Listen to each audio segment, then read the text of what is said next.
Welcome into the Sports Objective as we have our 50 Pirates in 50 days. Bubba, we're so excited about this. You did your brainchild from last year. We're continuing with this year with such a big success, and you've outdone yourself once again. Another great guest, another great Pirate. Yeah, Dave, here a few days ago, we caught up with Pirate running back from the mid to late 80s, Reggie McKinney. And right now, we're very excited, as you see there on the bottom of your screen, to have with us one of his teammates, former Pirate tailback, Willie Lewis. Willie, welcome in. Hey, good afternoon, Dave, Bubba. Hey, it's good to see you guys. Good to have you on. Very excited as we're having here. We said 50 Pirates in 50 days. Wanted to talk to you about, I don't know what that is in the background there, but. Not my phone. Here, but anyway, so happy to have you on. We wanted to talk to you. Obviously, you were special to me because you were in that Art Baker era. Well, I was just telling you right before our pre-show meeting, Willie and I were talking, and I became a fan in 1986. Everybody that watches the podcast or listens know that. But I'm not like Bubba. I moved to the area late, and so I became he was born a Pirate. I became a Pirate at tender age of 13. But Kyle, I think our co-host, he actually is working right now. He also became a Pirate about that age. But anyway, very special time. Always will be one of my favorite times in Pirate football history when you become a Pirate fan, and the excitement of the crowd, the stadium, the talent that was on the field. And I feel like you guys had a lot more talent than the wins the scoreboard showed. Another thing that I always tell people about the Art Baker era, as you and I were talking about, it's great to go against that level competition, but at the same time, you guys had a unbelievable schedule that most coaches today would be up all night worried to death about, playing the likes of Penn State, Miami, Florida, all those schools back in the day. Yeah, I think at one time we had played against the top 5 teams in the country with Florida State, Miami, Penn State. I mean, the level of competition was fantastic. So it was good to be a Pirate back then because you played against the best. That's right. The slogan, Bubba, do you remember that bumper sticker? We're going after the best. Yeah, I sure do. I remember that. And Willie, kind of starting off with your recruitment, I know you were there in '85 and redshirted, and obviously '84 was Coach Ed Emery's final season. He was there '80 to '84. So did your recruitment begin under Coach Emery's staff and then transfer over to Coach Baker, who had been the offensive coordinator under Coach Emery? Well, to be honest with you, I didn't even get a call from East Carolina till late in the recruiting stage. I was visiting Florida State, Georgia, Tennessee. It just so happens that Florida State was going to be my choice. And at that time, Coach Art Baker was the offensive coordinator for Florida State. So he was recruiting me there. And when he got the head coaching job at East Carolina, that's when he called me up and said, hey, we got Sammy Smith coming into Florida State. I know you're planning on coming to Florida State. Tell you what, come to East Carolina, and you can play against Sammy Smith. You can play against Miami. You can play against all those guys. And so I went up for a recruiting visit. And at that time, guys like Larry Berry, Vincent Smith, Ron Gilliard, those guys, they were at East Carolina at the time. And, man, I fell in love with the place. They brought me there, took care of me, took me out. And East Carolina was number one right after that. Willie, I tell you, one of the things I love about Pirate Nation is the food. Have you experienced the tailgating since you obviously have since the playing days? What about Pirate Nation, the Pirate fans? Yeah, absolutely. There's a group of us guys get back there at least once a year, homecoming or a Letterman's game, and we have a great big tailgate out there, man. I tell you, it's probably 20 or 30 of us former players get out there every single year. And tailgating is fantastic, especially when you're around a lot of your brothers that you played with. And just getting a chance to catch up, eat some good food, and watch some good football. Let's talk about certainly with the time that you were there. It was obviously it rolled over to me with having just the two sides, 35,000. What's it like now for you? Somebody that paid your dues, you worked really hard, the blood, the sweat, the tears. You must feel really proud knowing that the stadium has now over 51,000 people. Yeah, I tell you what, that's fantastic. I came from a place in South Georgia, Valdosta, where on Friday nights our stadium was filled every single night. At that time, it was 13, 15,000, which was huge for a high school game. Yeah. And going to East Carolina with 30,000, I was used to that type of crowd. But now to see the stadium up to 50,000, I mean, that's fantastic. The blood, sweat, and tears that was put in is really paying off right now. It really is. When you look at the advancements, I want to get your thoughts too. We'll come back to your career in a second. Let's talk about the current situation with Coach Mike Houston. Being a former player, we like to ask that question. What are your thoughts about Coach Houston, his staff? The recruiting has been unbelievable under this coaching staff. Yeah, it really has. I kind of followed, didn't know much about Mike until he got a head coaching job. So went back and did some research, and he's done well where he's been. And I'm looking forward to what he has to bring here at East Carolina. The recruiting has been fantastic. We got a couple of guys from South Georgia, also in Florida. I would love to get more guys out of North Carolina. There's a lot of talent there in North Carolina, but I really think if we get a chance to play, Mike's going to have a very good product out there on the field. Like you said, as far as some of those ties to the state of Georgia, obviously Steve Shankweiler, who was ironically coincidentally the offensive line coach back during the Art Baker era, and then he was retained by Bill Lewis. So you're familiar with Coach Shank. He has strong ties in that Georgia area and down that way from coaching at numerous institutions throughout the Southeast. And then you also have new defensive coordinator Blake Harrell, who spent last season at Kennesaw State. He has strong ties in that area.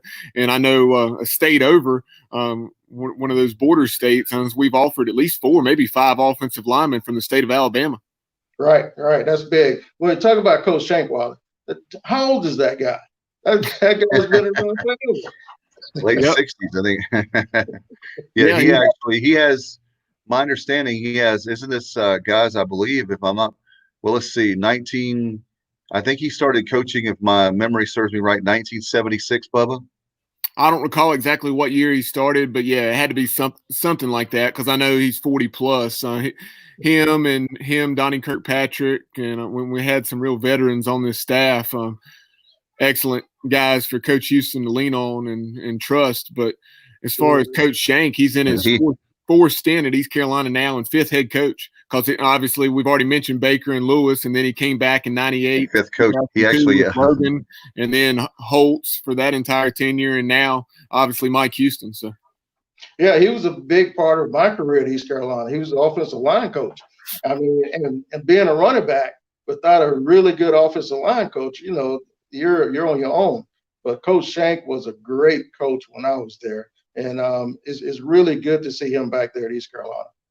Hey, Willie, by the way, I just realized that Coach Shank has been coaching longer than Bubba's been alive. That's right. As far as going back to your career, what was it like? I know you guys were coming out, I guess, Skills Fieldhouse back at that time. What was it like pregame? Can you talk about the pregame, maybe some pregame rituals or maybe some coaches, like one of coaches' speeches, halftime or pregame, that really fired you guys up? Or are there any special locker moments you can talk about? Yeah, you mentioned Scales Fieldhouse. I mean, that place is still there. That's special to us guys, especially in the mid 80s, late 80s going back. That was the place for us. It was top notch to us then. What the guys have now is unbelievable. That's fantastic. But coming out of Scales was great. Coach Art Baker was a motivational speaker when I got to East Carolina. And Coach Baker was a Christian man who never uttered a cuss word, but he had a way of getting his point across without all the vulgar language or anything. So Coach Baker was a big mentor for me on how to motivate people, how to be a leader, and still live by your morals as well. And that would play we'll talk about that at the end of the interview, but that plays, I'm sure, a huge part in what you're doing today. after football. We'll talk about that in just a little bit, Bubba, but I know we want to stay on his career right now to honor a great Pirate. Yeah, and take us back to 1985 when you were coming into the program. I know you redshirted. Did you get to travel at all? Because I know we went to Penn State that year and some other tremendous venues. But I tell you, coming in at 85, Art Baker, when he recruited me, he came out of Florida State. It was a odd tailback situation where the tailback was the feature focal point of the team. So that really had my attention. So coming in at 85, I was looking forward to that. But I pulled a hamstring before the beginning of the season. At that time, you mentioned Reggie McKinney. We had Tony Baker. We had Bobby Claire. So we had 3 really good top-notch running backs. So it really didn't make any sense for me to get on the field if I didn't have to. But what that did, being redshirted, it gave me an opportunity to actually play some of the portray some of the best running backs in the league. I mean, at one time, I was Bo Jackson on the practice field getting the defense ready for Bo Jackson. I mean, so things like that was fantastic. So I look forward to that. And that got me ready for the next year when it was my time to come in there and play. Not only the traditional red shirt, but Willie, I'm very happy with now finally one of the things I've always wanted for guys that are not quite ready academically. Bubba, I know that we had a guy that's doing very well this year, somebody to watch out for, Willie, on the defensive side of the ball. A guy this year, if we can ever play the season, is Travion Freshwater, a 4-star athlete that we're very blessed to have out of northeastern Elizabeth City area, the northeastern part of the state, and to have him come to East Carolina is huge. And his academics were not great.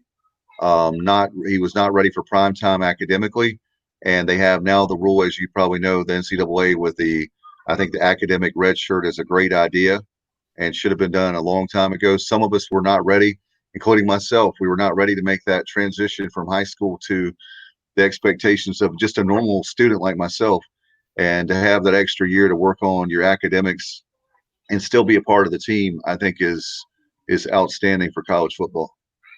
I agree with that. Back in my day, they had the Proposition 48. I don't know if you guys remember that, but that helped a lot of really good athletes have some Division I college football after a year or two. So we had a couple of guys on East Carolina with Proposition 48, and that gave those guys time to mature and to get the academics in line, as well as to develop and be very good football players. So it's good to see that. So, Willie, when you were coming into the program, obviously we ran an option offense, and so that's one of the things that we were talking about with Reggie McKinney. Even though we had some tremendous running backs, it was a running back by committee approach, so you didn't have those 1,000-yard rushers like the Pirates would later on in the 90s with Junior Smith and Scott Harley, et cetera. So just talk about that approach offensively and what it was like playing in that option offense of Coach Baker. Yeah, I tell you what, we had Travis Hunter as a quarterback. He was an option quarterback as well. So they recruited the right players for that offense, and it was great. We had Anthony Simpson as a fullback and Tim James as a fullback. So we had that fullback trap with the option. So we put a lot of experienced defense on their toes. So that really was a good focal point for a running back. And then you had Gilbride come in. He brought in the run and shoot. At that time, it took us a year or two to really get to know that system, because you're more of a passing game. That kind of took the running backs out of getting the balls in their hands 20, 30 times a game. So the ball was going into the air a lot. So I think East Carolina really took a step back until we were able to figure out what we were doing, because we had an option quarterback in Travis Hunter. We had tailbacks in myself and Reggie McKinney, and we had big tight ends. We had Ben Billings, who really didn't fit well in that run and shoot, but as far as a tight end, one of the best in the league. So until we got back until the late 80s, running a more traditional offense, a two-back offense, that's when things started turning around. If you look at the 87 season, 88, then 89, and then on up, East Carolina really started coming on the map. It really did, and that paved the way for what I know, Bubba. We talk about the foundation season of 1990, the year after that you left. Near misses, I know, in Athens, and there's different games like that were fantastic. We've had former players talk about that Art Baker era. That was the era that, you know, I think people, like I said, it sounds like I make excuses. I'm not. I think there were so many games that could have gone y'all's way that didn't. And all people remember, unfortunately, is the L. You have to win the game, but it wasn't like in other words, you're getting blown out every single game. Yeah, that was I think it was Miami that came in. They were top 1 or 2 in the nation, I believe. I think we were up 15-14 in the fourth quarter. They ended up winning that game, but they knew we were there. We really put it to them. Talk about that very thing. I talk about former players with so that if there are any current players right now, that very fact, that's what's been missing for me is I know that Coach Houston is old school like us, Willie, and he's the same is close in age to both of us. Talk about that very thing of physicality and the very fact that we want Pirate Nation. We want the players to know that when you put on that uniform, that the other teams, that we're going to give them every single down you're going to have to play against us. We're not going to roll over and just die for anyone. Absolutely. One of the good things that I really liked about East Carolina, coming from Valdosta, where we were built on strength. When you came on the field, the other team knew they had to watch out for you. But we had a strength coach, Mike Gentry, back in my day that really put us in the weight room and got us ready for the Florida States, the Miamis, the Auburns, the LSUs, because you had to be ready to play those guys because they're coming with it. And the weight training that we received had us prepared for that smash mouth type of football. And that's what you started to see from that mid 80s on up until through the 2000s. The Pirates were ready to play. When they stepped on that field, the opponents knew they were ready to play.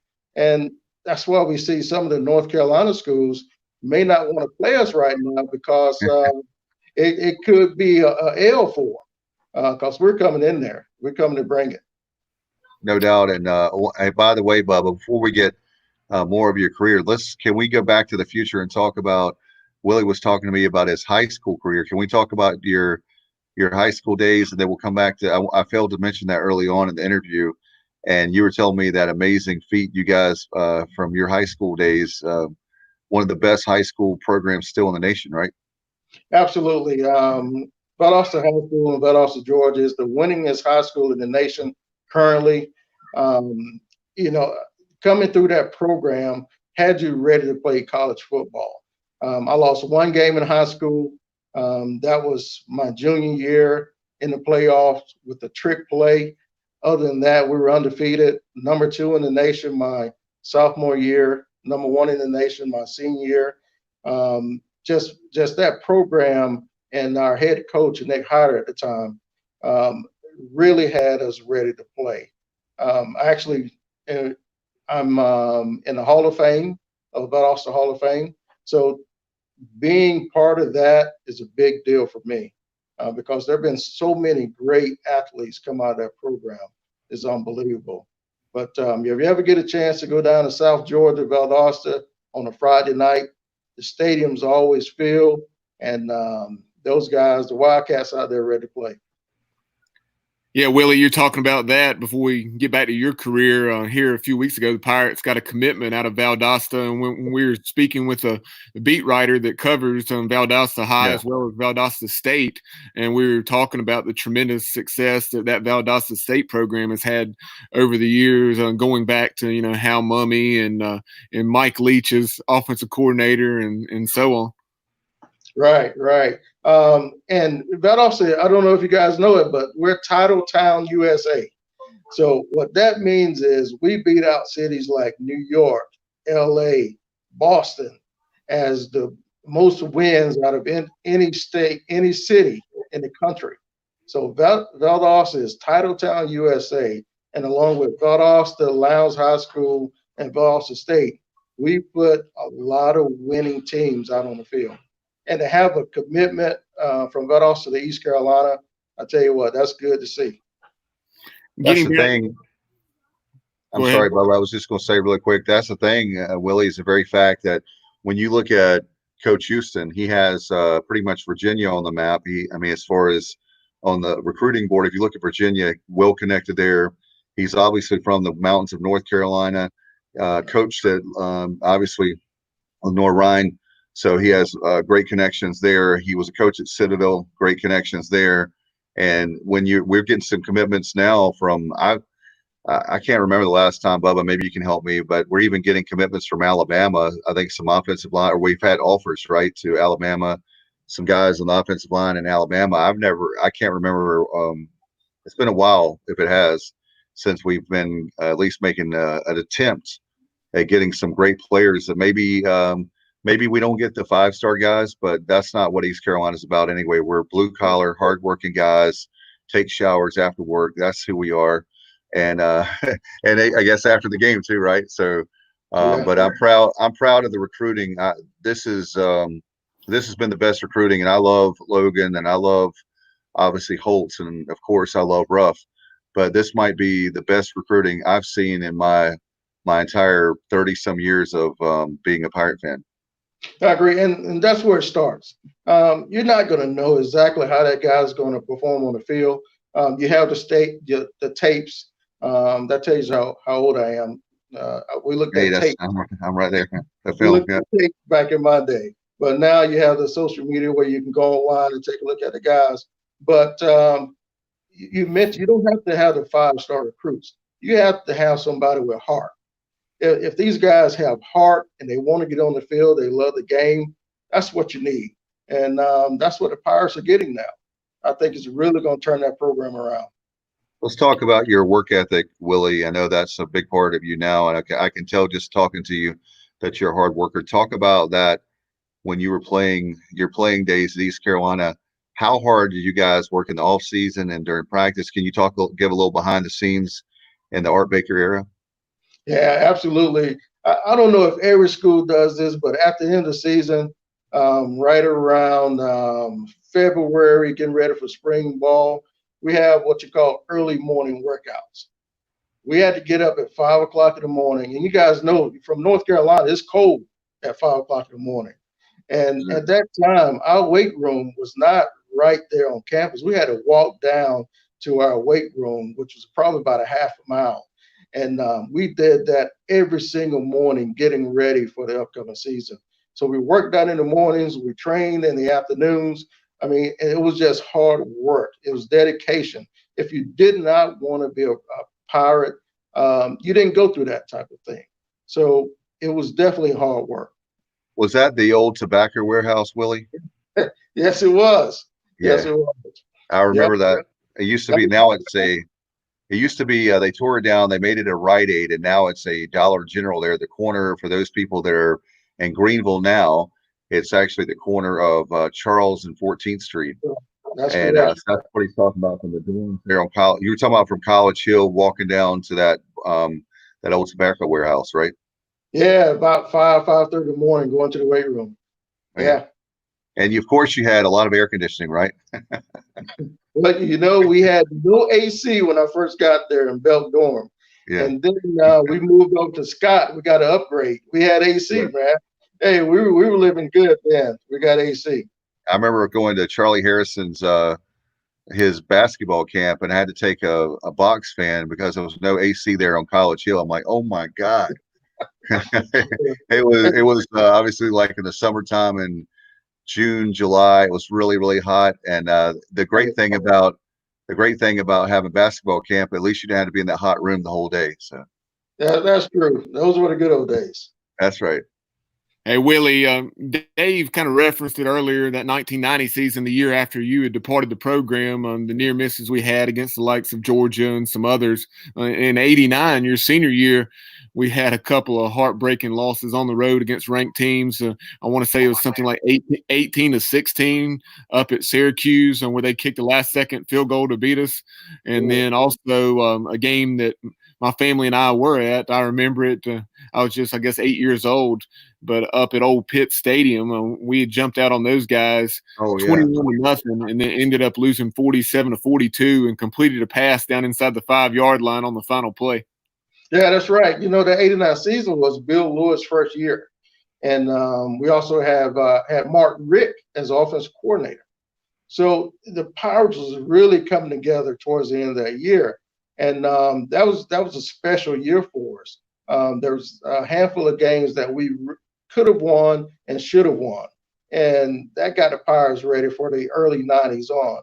So Bill Lewis was a big part of building the Pirates. I don't know if you guys really he wasn't there long, but he helped put us on the map.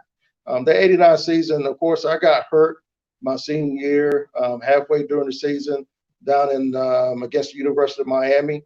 That was my last game down there. It's ironic. The very first game I started for East Carolina was on Thanksgiving night down in Miami against the University of Miami. That's when they had Michael Irvin, Brian and Benny Blades. Those guys were stacked. And I ended my career in Miami playing against the Hurricanes. Wow.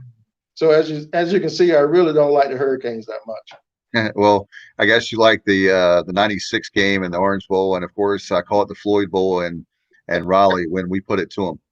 Absolutely. That was good to see, guys. We need to see more of that. I think we will. I'm hoping that we can see, like we were talking about the schedule, and I'm a scheduling nerd, but Willie, I would like to see, I know that it's tough for coaches and all, but I would like to see some of those former rivals we had with the likes of, like you're talking about Syracuse, of course, Temple's in our conference, but some of the old staples we had on the schedule, I'd love to see them. I don't necessarily think that they have to be every year, but sprinkled in there will be awesome. Yeah, that'd be great. And of course, playing at East Carolina, we like to see more North Carolina schools on our schedule. I mean, it's really good to beat up on those guys.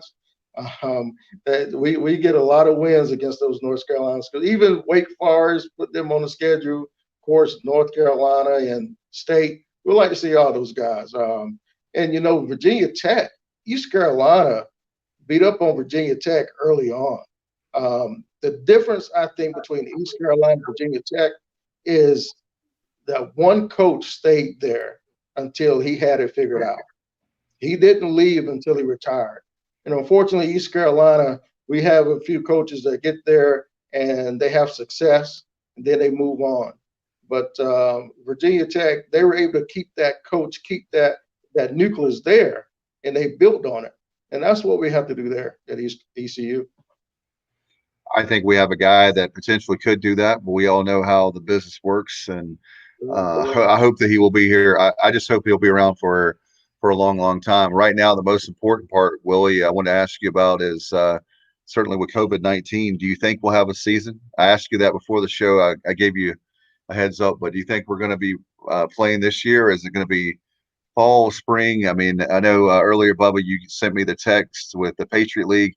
They've canceled all fall sports there, Willie, and you probably saw that. And there's different the Ivy League did, a week or so ago, and no fall sports. So it's going to be really, really weird if we have no fairs or festivals, because those are big in the fall, and we have no football, the 3 Fs. Well, the 2020 hasn't been kind to us at all. We could very well see a season where there's no football in the fall. It's going to be hard to do that with fans in the stands right now, because COVID-19 is taking a toll on us. It's hit my family personally. I've actually lost my mother and my uncle just 2 weeks ago due to COVID-19. So it's been tough on us. So, and to put fans in a stadium right now when we're starting to see a spike in a lot of parts of the country, is probably not the best thing to do. And, I was telling you, Willie, I'm selfish to think that it'll be great to have obviously football in the fall because it's what we've always done as long as we've known. But are we better off when John Gilbert announced, our athletic director, recently? There's no single game single game tickets. There's only season tickets.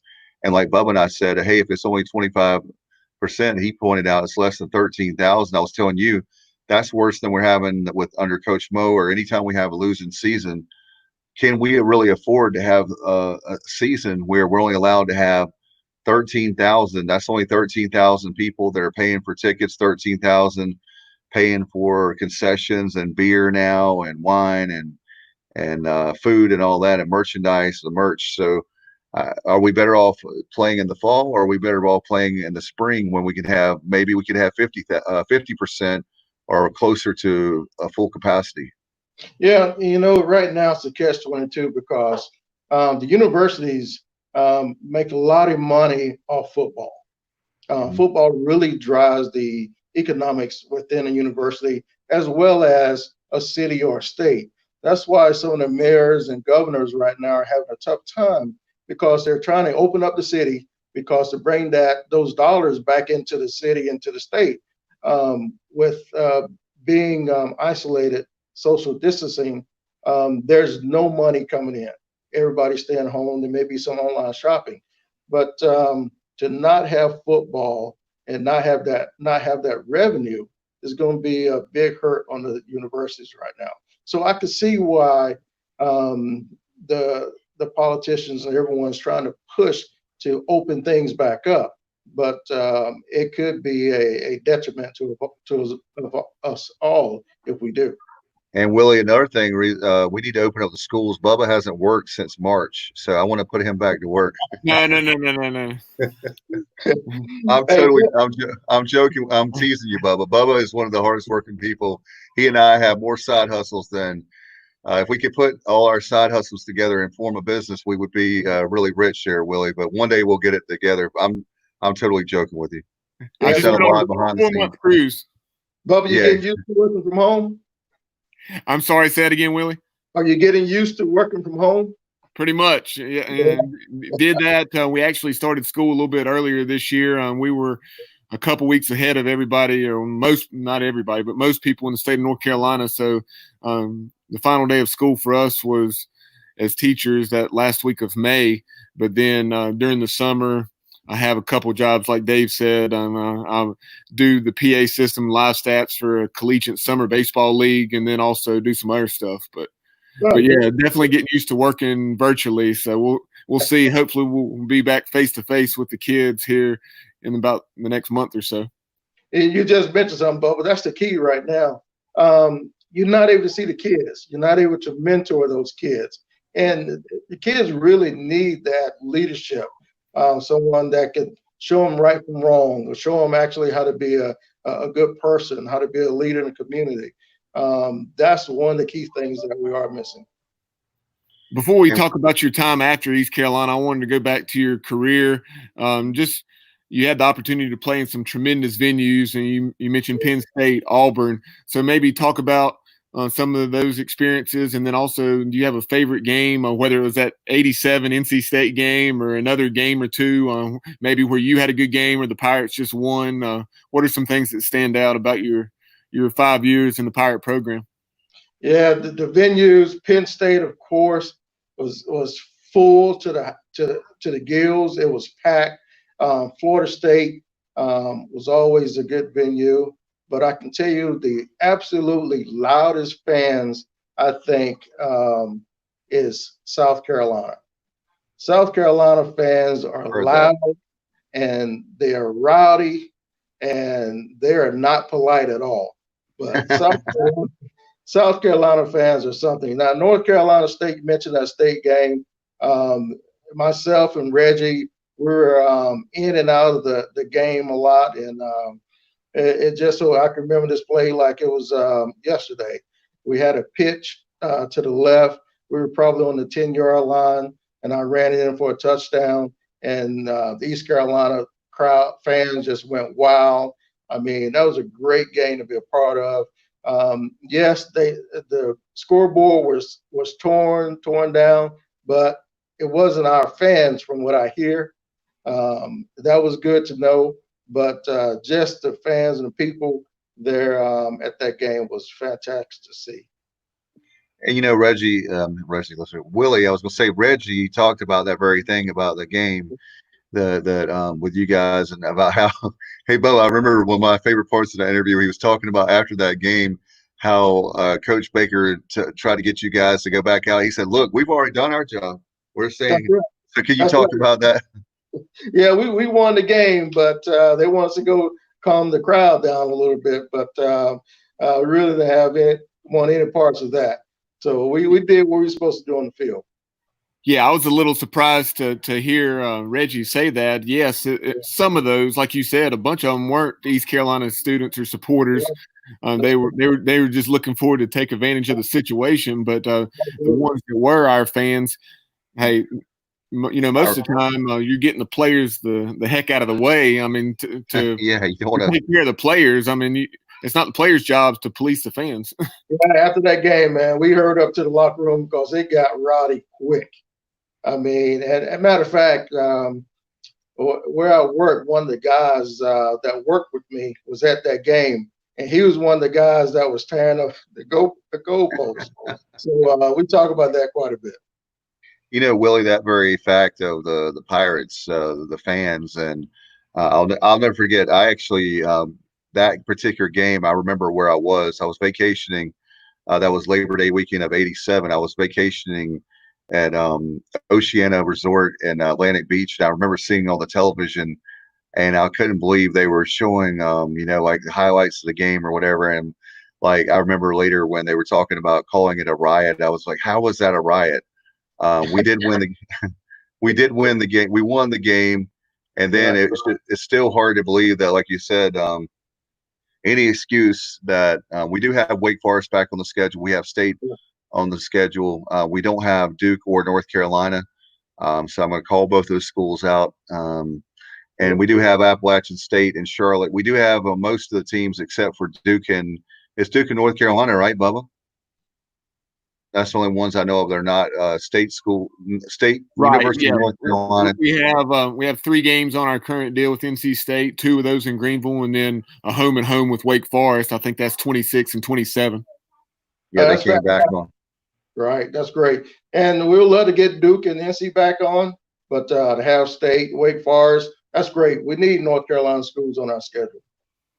So, Dave, if I wanted to ask Willie, you obviously played your final season with the Pirates back in 1989. So bring Pirate Nation up to speed. Give us the Cliff Notes version of what you've had going on in your life over these last several years. I'll tell you, one thing what I love about East Carolina, not only did it give me an opportunity to play on the football field, but it gave me a good education as well. So when I got hurt, so the aspirations of playing in the league was gone. But I had my degree. I had several job offers when I graduated. Wow. So it gave me an opportunity to go to work in the transportation logistics field, and I've been doing that ever since. So I'm currently vice president for a company here in Jacksonville, Florida. Been doing this for quite some time. And I tell you, if it hadn't been for East Carolina, the opportunity that they gave me in the classroom, I probably wouldn't be where I am today. But also have to say, if I made it to the league, my world would be different. I never would have met my lovely wife, Lisa, and I had my 2 girls, Jasmine and Whitney. So things happen for the right reason for me.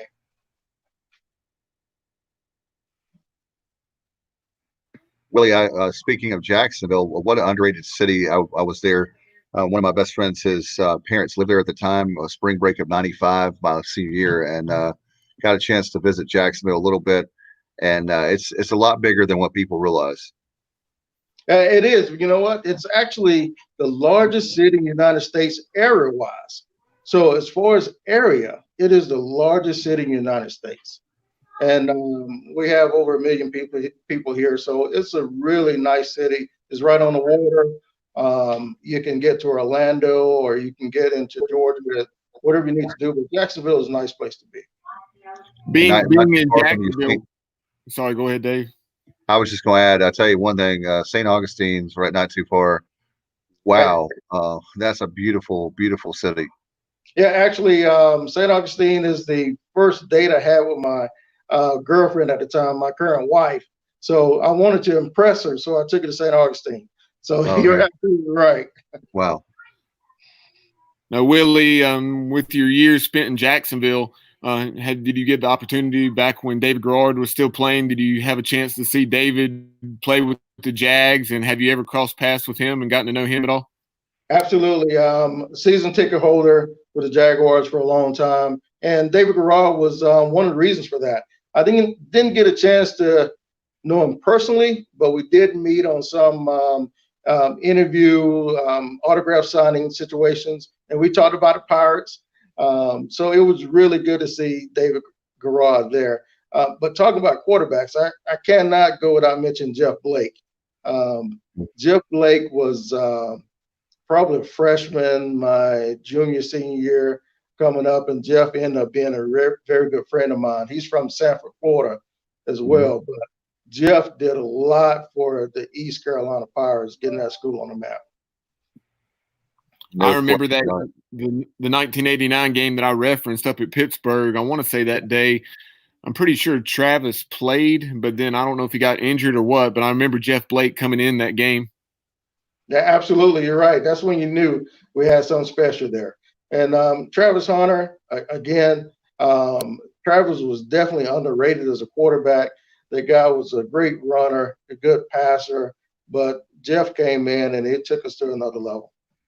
I know we've had other people talk about in the past, but how about his deep ball and Garrard's, but his deep ball for Jeff Blake is unbelievable, seeing how far he can throw the ball. And just Bubba talked about it too. It's a beautiful spiral. He's the quarterback. I'm not. I'm the guy for the stands looking at it, going way up in the air, but it's a beautiful ball. Yeah, it really is. And it actually transitioned into the pros as well. So he's known for that deep ball. So Jeff's a great Pirate. Yeah, shaking Blake, Jeff Blake to Carl Pickens and Darnay Scott with the Cincinnati Bengals. He was there for a short time with that 95 season. Right after that 95 season, he reaped the benefits of that. He was the highest paid player in the NFL for a short time period, I'm pretty sure. So that was something a lot of people probably don't even realize.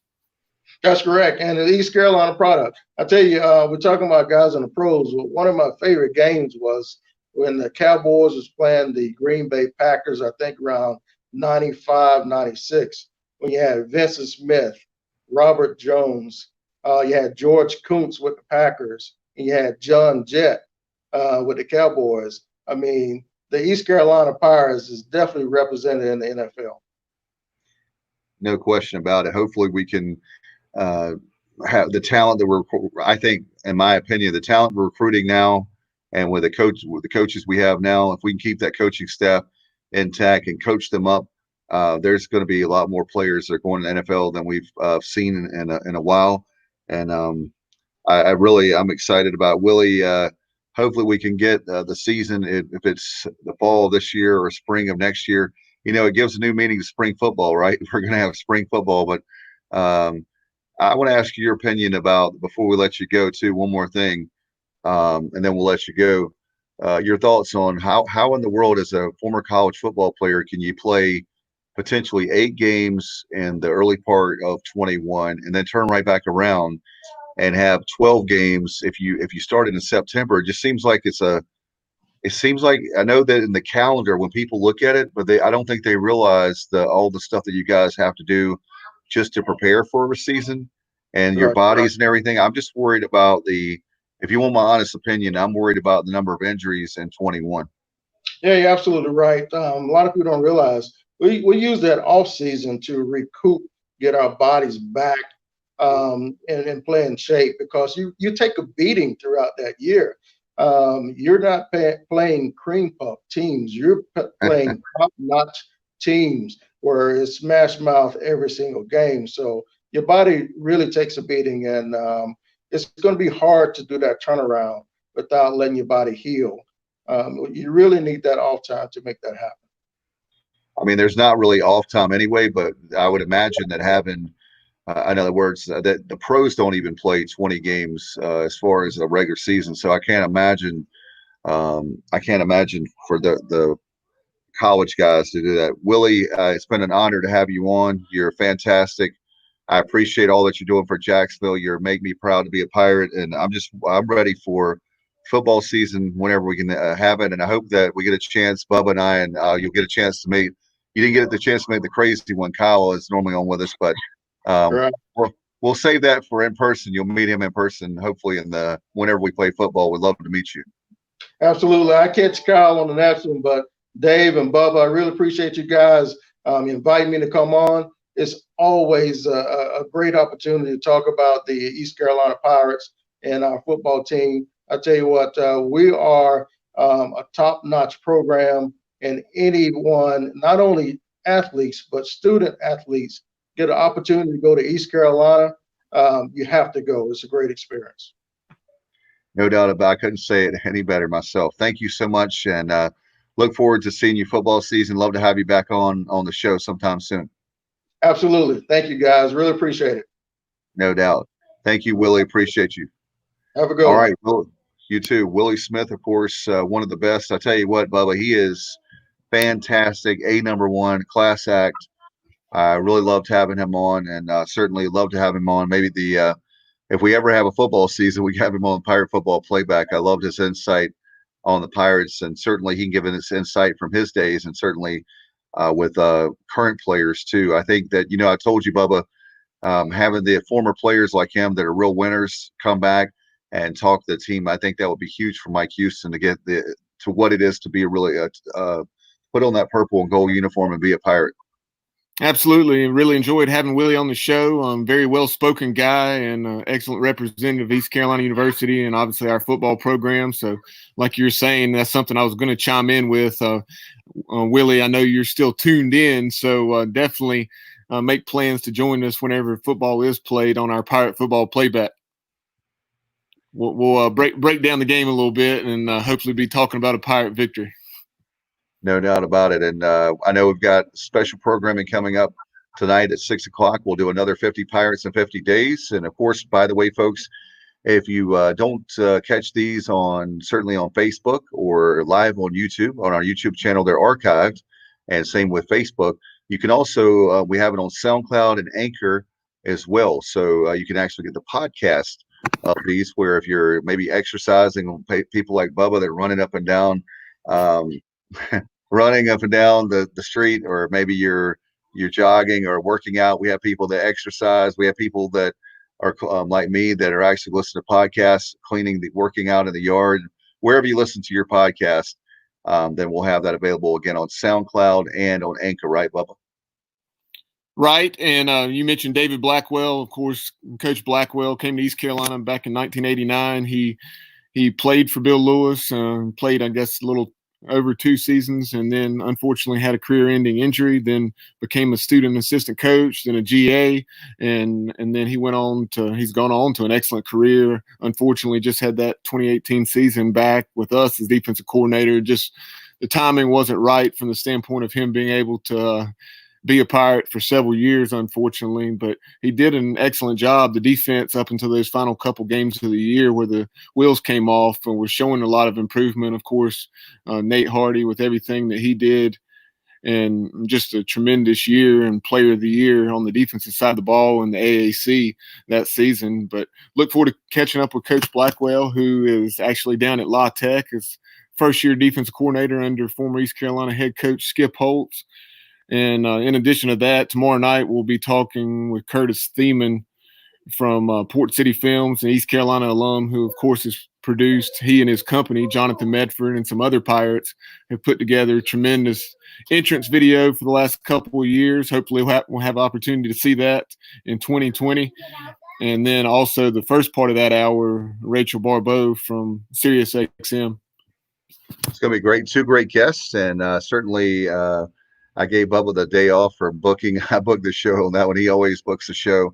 And 2 people that I wanted to have on, and certainly that mean a lot to the show. And for the Curtis Thiemann, for example, he means a lot to East Carolina, what he's doing down in Wilmington and Wilmingwood, people say, or certainly the Port City for sure. And Bub, I want to thank you for all your hard work on this project, folks. 50 Pirates in 50 days. Maybe there's former players you're watching right now. You can hit us up on Facebook or certainly on Twitter. And also, you can email the show. It's thesportsobj@gmail.com, thesportsobj@gmail.com. You can email us, and or maybe there's some fans that they have certain players they want or coaches. Bubba, we'd love to hear their feedback. Yeah, Greg Gardell, who played defensive line for the Pirates in that 91 season, a former teammate of Willie Lewis. You'll hear from him later on this week. And then also Jordan Davis, who was an offensive lineman, came in under Skip Holtz in that regime and had, I guess, 3 excellent years on the offensive line with Shane Carden and company under Ruffin McNeil's guidance. So look forward to catching up with Greg Gardell, Jordan Davis, and then also on Friday you'll hear from 9 a.m. Trent Tigner, former Pirate specialist, punter under the Ruffin McNeil regime. It's going to be great, folks. And on Friday, we're recording an interview. It'll be out sometime Friday or certainly this weekend with Phil Steele. We'll find out from him. Thank you, Bubba. Great get as always from you. Phil Steele will be joining us, and we'll find out about his publication. I'm interested to find about that. I know that Bubba and Kyle, they fight over who's the first one to buy a Phil Steele magazine. I buy them. I don't buy them as fast as they do, but I tell you one thing, it's weird not to have those on, certainly on the newsstands right now. But we'll talk to him about that. We'll talk to him about COVID. We'll talk to him about football and get his expert opinion on what he thinks is going to happen. It's anybody's guess. It's a huge question mark right now. Bubba, before we go, I know we got a couple minutes here. Are you hearing anything more? It looks like things are more and more pushing things back to potentially 21. Do you think it's going to be January before we start the season or February? I don't know. What I'm hoping for right now is the conference-only schedule where we'd play 8 games. Never did I think an 8-game schedule would look so good. Yeah, and like you said, if we could go 500 in the schedule and win 4 games, like we were talking about the bowl situation.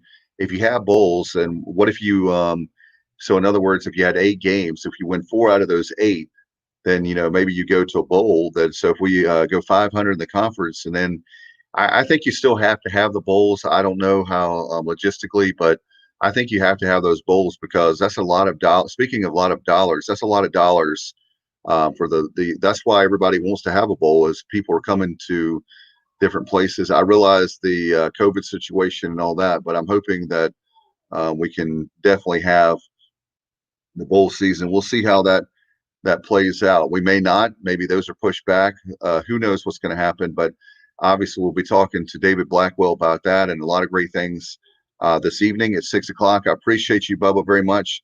Thank you, Willie Lewis. Bubba, that's what's so great about doing this show is that we get a chance to meet a lot of former Pirates. I know that you were a kid, so you obviously remember all these guys and the ladies we have on. It's such a great honor to have the folks on and to have them, and appreciate them reminiscing and taking the time to come on. And I look forward to David Blackwell tonight. Got you on mute here, Bubba. If you got you.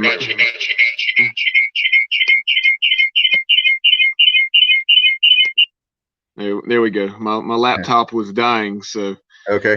But yeah, look forward to hearing from all those guys that we mentioned. Like you said, Coach Blackwell will join us tonight at 6. So very interesting will be very interesting, I should say, to hear his perspective. That last question we asked Willie Lewis, as far as the possibility of playing 23 games or something ridiculous in, I guess, maybe 10 months or so. I mean, I just don't know how practical that is. But then at the same time, hey, Lincoln Riley at Oklahoma, who obviously has been doing this for, I guess, 15 years or so now. He's certainly not promoting it. I mean, from the standpoint of instead of the fall, but he acted like it was very feasible. So it'd be interesting to hear somebody else's thoughts at that FBS level.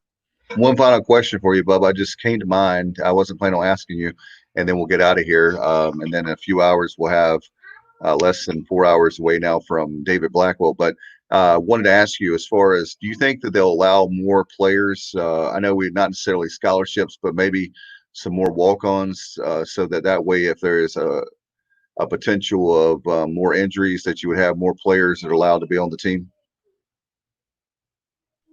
Yeah, I don't know. It would certainly be something to keep an eye on, to kind of like what happened with baseball. Obviously, different situation as far as them missing a season, but yeah, that'll be something to keep an eye on. Be a good question for Coach Blackwell on whether he thinks anything would be adjusted as far as roster size and so forth. All right, guys. Thank you so much ladies, for watching this great show with Willie Lewis. Again, catch it on Spotify, or not Spotify, on certainly on SoundCloud and Anchor, as we actually have the shows we'll put out as a podcast. These are always archived on Facebook and also on YouTube as well, on the YouTube channel, and certainly on our Facebook page. All right. For Bubba Rosenbaum, Willie Lewis, I'm Dave Richmond. Thanks for watching 50 Pirates in 50 Days. Go Pirates!